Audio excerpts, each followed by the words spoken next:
Shabbat Shalom. Shabbat Shalom. This is officially my third Shabbat back at BJ. Yay, that was nice. As a rabbi, right? As a fellow, I have a few in my tally. But in addition, and as a congregant, by the way, I have a few in my tally. But in addition to spending some time over the last few weeks, first of all, making sure I feel ready to be up here for tefillah on Shabbat, and what a pleasure it is to get to daven alongside Ari and Becca. It's really, such a pleasure, and to daven with you all. So that's number one, is making sure I'm ready to be up here and doing davening. And then also trying to connect with as many community members as I can at Kiddush, in the halls, on the street, and a lot of coffee dates. I'm now, I think, a regular at La Farine. Who knows La Farine? This is like the BJ secondary office on 88th Street. And I've also had a chance to hold a few salons, or as I call them, salons, over the last few weeks, modeled after the salons that Felicia has been holding for a while now. And in each salon, I've shared a little bit about myself, which is very easy for a rabbi to talk about themselves, obviously. And then we do a little bit of teaching, and then sort of open it up for conversation to get to learn from each other and hear each other's stories. So at the salons, I start off by sharing, some of the greatest hits of my bio.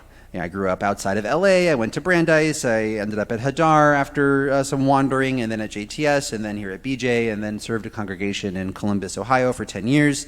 And I also try to go beyond the resume to talk about some of the personal highlights and important moments of my life. I came out in college. I sort of rediscovered Judaism in my 20s as an adult. I met my husband while I was a fellow here. I remember being anxious about, can I bring my boyfriend to shul?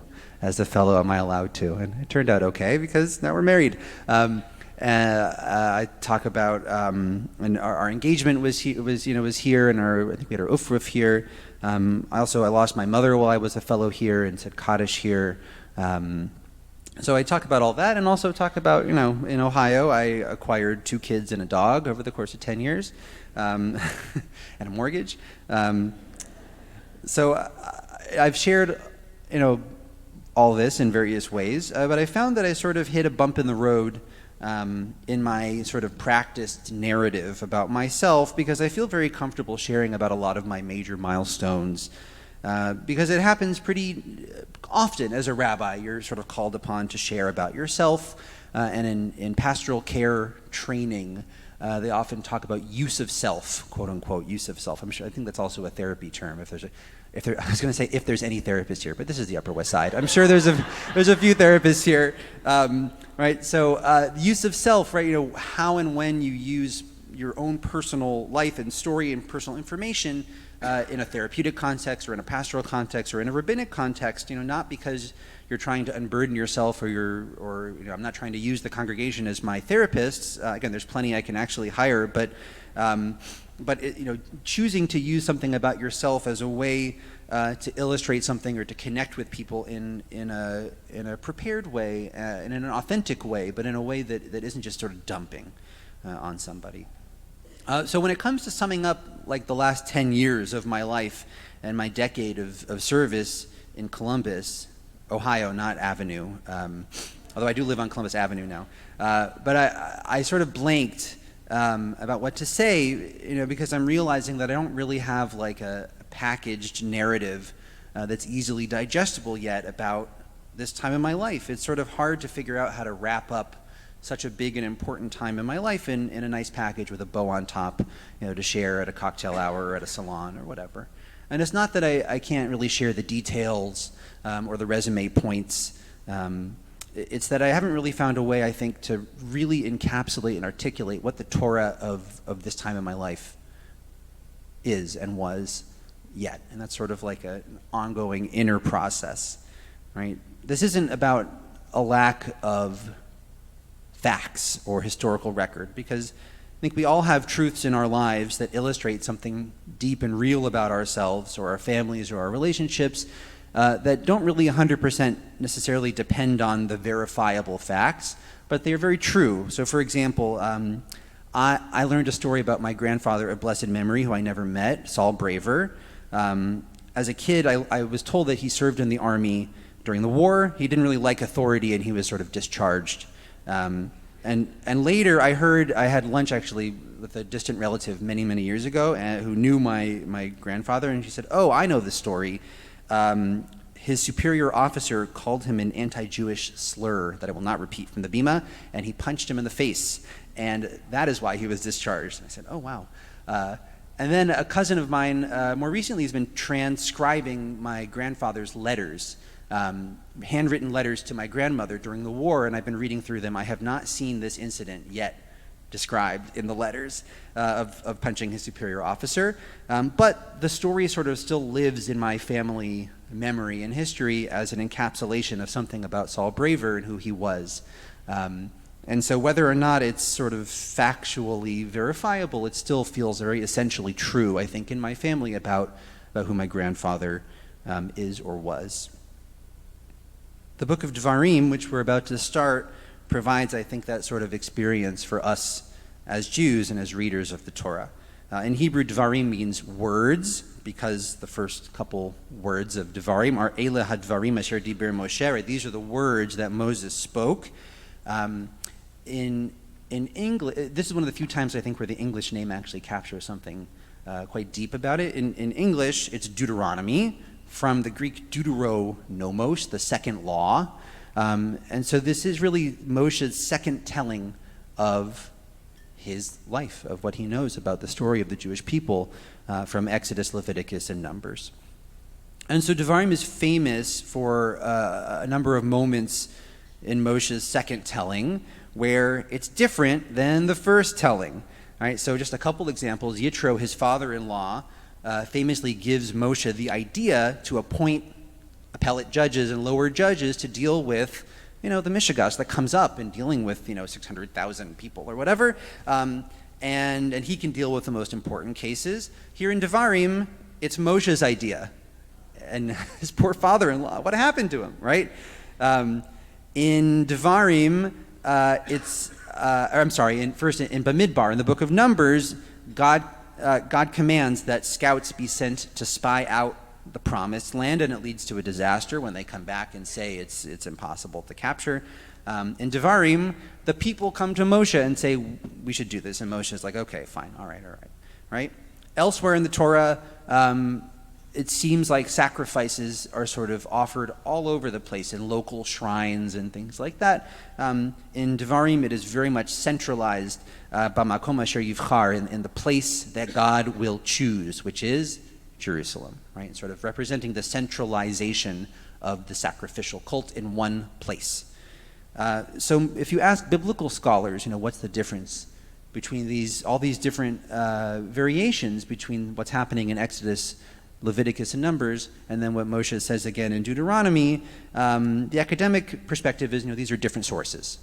Very easy. Traditional Jewish commentators sort of find all sorts of clever ways to harmonize these differences and say it's not actually different. Moshe's just, he's doing this, he's doing that, he's emphasizing something different. To me, I think it feels more useful to understand what Moshe is doing in the book of Devarim as what I learned 20th century thinker Van Wyck Brooks called a usable past. A usable past. Right? Meaning it's not just a collection of facts about our history. It is meant to be a comprehensible understanding of our story in service of a present need. And you can imagine, after 40 years of wandering in the desert, and they're about to cross over the Jordan River, they're about to enter into the Promised Land, they're about to go from a nomadic people to a settled people, there really is a need for a usable past to help them understand what's next. The stories we tell about ourselves matter.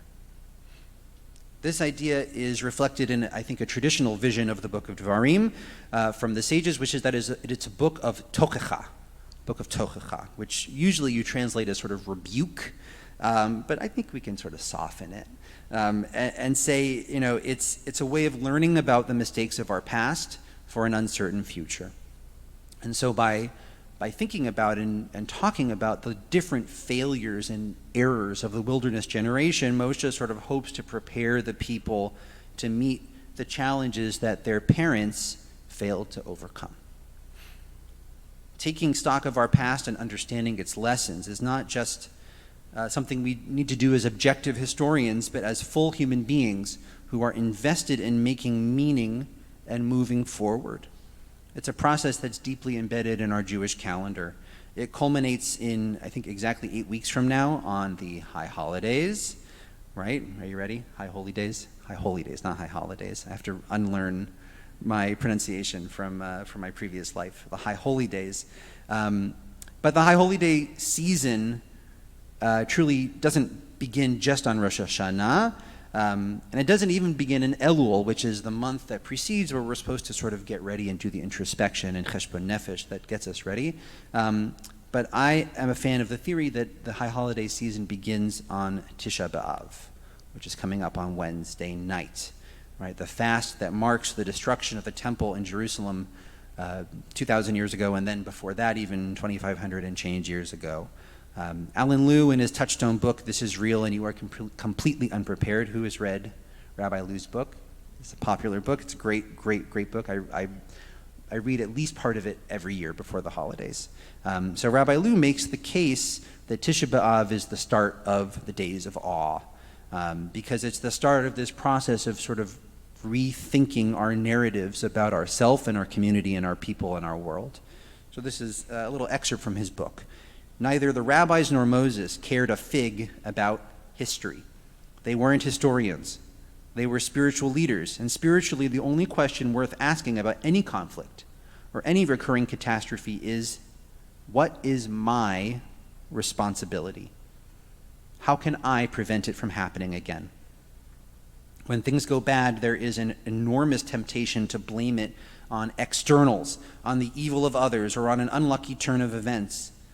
Spiritually, however, we are called to resist this temptation no matter how strong it may be, and no matter how strongly rooted in fact or reason or history it may seem. So when we face the story of this utter destruction of the center of our spiritual life in Yerushalayim on Wednesday night and Thursday, and then when we also, through this, face our own moments of calamity and grief and brokenness and destruction and failure, we're asked to start considering not just the facts of our lives, but the meaning of those facts.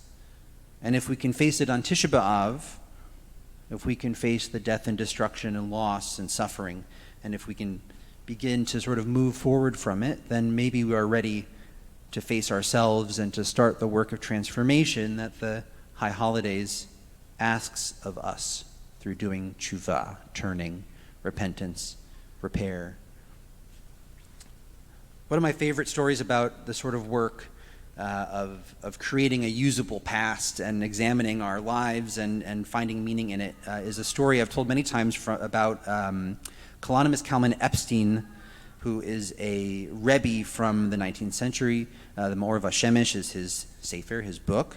And in it, he has a moment where he speaks about an experience with his teacher, Elimelech of Lezhensk, who's the Noam Elimelech, another Hasidic Rebbe. And he says that Elimelech would stand his disciples around him in a circle, and then he would share some story about himself or something he was working on, or something that was sort of like some musar, some like musar, like advice or guidance meant for himself. And every person around him would think to themselves, wow, he is talking about me. He knows what I'm thinking. And they would feel their hearts break open and feel connected to him. And so my guess is, how does he do this, right? It's that he didn't just get up there and start kind of like dumping all of his emotional stuff on his students. It's not just that he dumped all of his mishigas. Instead, I think that he was a real tzaddik, right? A real righteous person, and he had done his own spiritual work on the issues that he was sharing, and he had made a conscious choice about the use of self in this moment, and he had constructed a usable past for himself, and he had done tshuva on the issues that he's trying, or he's working through his tshuva on these issues that he's sharing.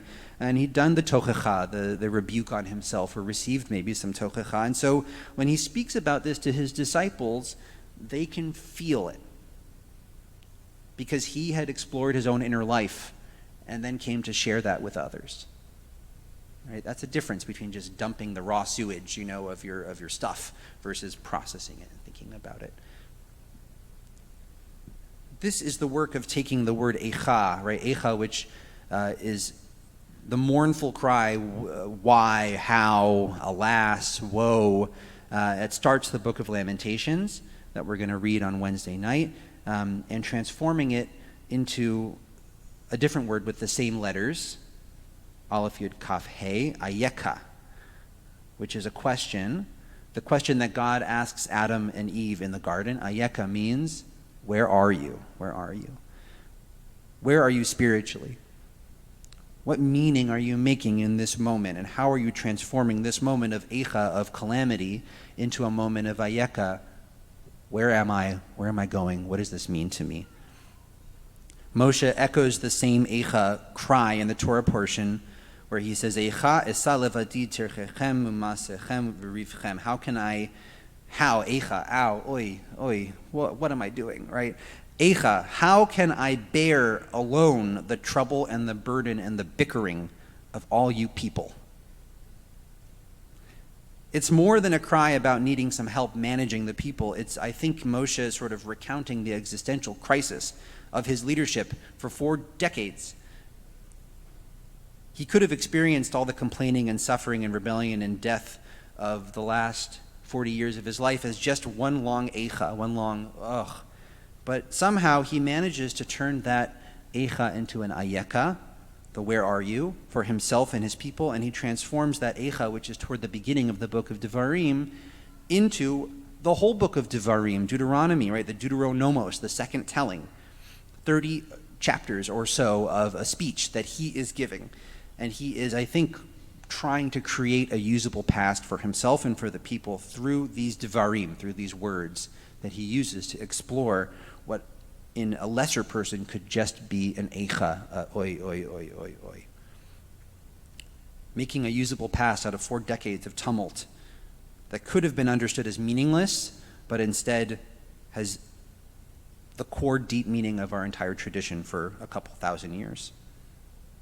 It is the process of tochecha for himself and others, and an attempt perhaps at tshuva, transforming the people into a people who are ready to enter the land. And so at a moment when we face so many transitions, personally in our own lives, communally here at BJ, in our lives as Jews and American Jews, and everything else that we're facing, it's hard to imagine what it means to give a second telling when it feels, I think, like we're not even done with the first telling of so many narratives and so many upheavals that are happening in our lives. And we can't wait 40 years to do that. We don't have the time for that.